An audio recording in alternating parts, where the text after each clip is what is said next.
Payment 15 రోజుల్లోనే పడేది. ఎందుకంటే ఉపాధి హామీ చట్టంలోనే ఉంది.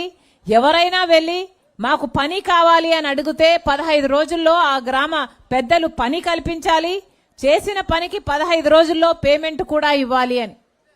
ఇది 100 రోజుల పాటు ఇలా నడవాలి అన్నది ఉపాధి హామీ చట్టము. కాంగ్రెస్ పార్టీ ఆధ్వర్యంలో మొదలైన ఈ చట్టము కాంగ్రెస్ పార్టీ అధికారంలో ఉన్నంత కాలం బాగానే నడిచింది.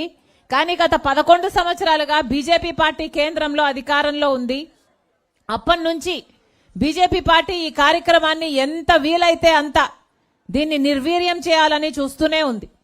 ఇటీవల కాలంలో అయితే బీజేపీ పార్టీ ఇక మహాత్మా గాంధీ పేరు పెట్టుకున్న ఈ ఉపాధి హామీ పథకాన్ని తీసివేసి విబి గ్రామ్ అని కొత్త చట్టాన్ని, అంటే బీజేపీ ఉపాధి హామీ అన్నట్టుగా ఒక కొత్త చట్టాన్ని, బీజేపీ చట్టాన్ని తీసుకొస్తాము అని ఇప్పుడు బీజేపీ పార్టీ ఒక కొత్త చట్టాన్ని తేబోతుంది ఇంకొక 6 నెలల్లో. మొట్టమొదటిగా దీనికి మహాత్మా గాంధీ గారి పేరు ఉండేది.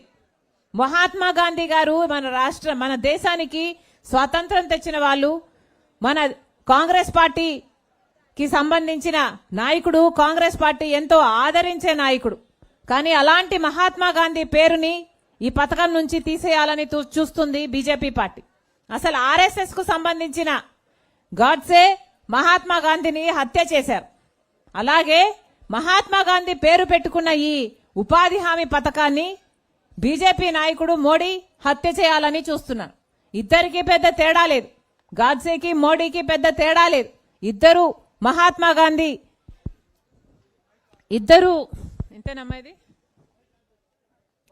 ఇద్దరు మహాత్మా గాంధీ ఆశయాలను కూని చేస్తున్న వారే.